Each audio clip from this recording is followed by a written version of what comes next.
আসসালামু আলাইকুম প্রিয় স্বপ্নবাজের দল।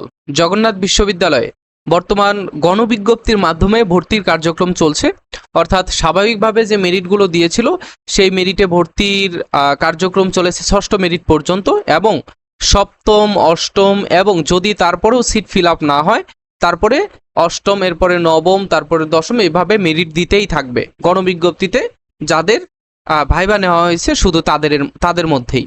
আচ্ছা, তো তোমরা যারা বিভিন্ন ইউনিটে ভর্তি পরীক্ষা দিয়েছো, তোমরা তোমাদের গণবিজ্ঞপ্তিতে প্রথম গণবিজ্ঞপ্তিতে কত দূর পর্যন্ত গেল সেটা নিয়ে আলোচনা করব, এবং পরবর্তী গণবিজ্ঞপ্তিতে কত দূর পর্যন্ত যেতে পারে সেইগুলো নিয়ে আলোচনার আসলে কিছু নাই, কেননা সেই বিষয়গুলো অলরেডি যারা ভাইবা দিয়েছে তাদের মধ্য থেকেই শিক্ষার্থীদের ডাকা হবে সো ভর্তি হওয়ার জন্য। সো এইখানে আর আলাদাভাবে কত দূর পর্যন্ত যাবে সেটা বলাই বাহুল্য, ঠিক আছে। আচ্ছা, প্রথম গণবিজ্ঞপ্তিতে অর্থাৎ সপ্তম মেরিটে কিন্তু 3049 পর্যন্ত গিয়েছে, ঠিক আছে। 3049 এটা হচ্ছে আমাদের গণবিজ্ঞপ্তির মেরিট। ওকে, বি ইউনিটে দেখো সপ্তম মেরিটে মানবিক থেকে 1066 পর্যন্ত গিয়েছে, আর বিজ্ঞানে হচ্ছে 227, বিজ্ঞান থেকে, কমার্স থেকে, বাণিজ্য শাখা থেকে 111 পর্যন্ত গিয়েছে, ঠিক আছে। আচ্ছা, এরপরে দেখো আমাদের সি ইউনিটে গণবিজ্ঞপ্তি থেকে বাণিজ্য শাখা থেকে 1069 পর্যন্ত গিয়েছে, 1069 পর্যন্ত, এবং এইখানে মানবিক থেকে সিট ফিল আপ হয়ে গেছে, এখানে আর সিট ফাঁকা নেই। বিজ্ঞান থেকে এখানেও সিট ফিল আপ হয়ে গেছে, নতুন করে আর সাবজেক্ট কেউ পায় নাই, ঠিক আছে। আচ্ছা, এরপরে দেখো আমাদের ডি ইউনিটে কিন্তু পঞ্চম মেরিটেই সিট ফিল আপ হয়ে গিয়েছিল, এবং তারপরে হয়তো 2 জন ভর্তি ক্যান্সেল করেছে ডি ইউনিটে বাণিজ্য শাখা থেকে। তারপরে 87 পর্যন্ত গিয়েছে গণবিজ্ঞপ্তি থেকে, ঠিক আছে। গণবিজ্ঞপ্তি থেকে 87 পর্যন্ত গিয়েছে, এবং মানবিক থেকে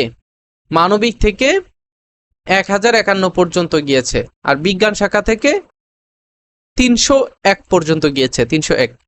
ই ইউনিটে তো আমাদের এখানে সিট সম্পূর্ণ প্রায় ফিল আপ হয়ে গিয়েছে, কিন্তু কোটায় যারা ভর্তি পরীক্ষায় অংশগ্রহণ করেছিল তাদের জন্য কিন্তু কোটাতে বর্তমান দেখলাম যে দ্বিতীয় মেরিট দিয়েছে তাদের কোটার পক্ষ থেকে, ঠিক আছে।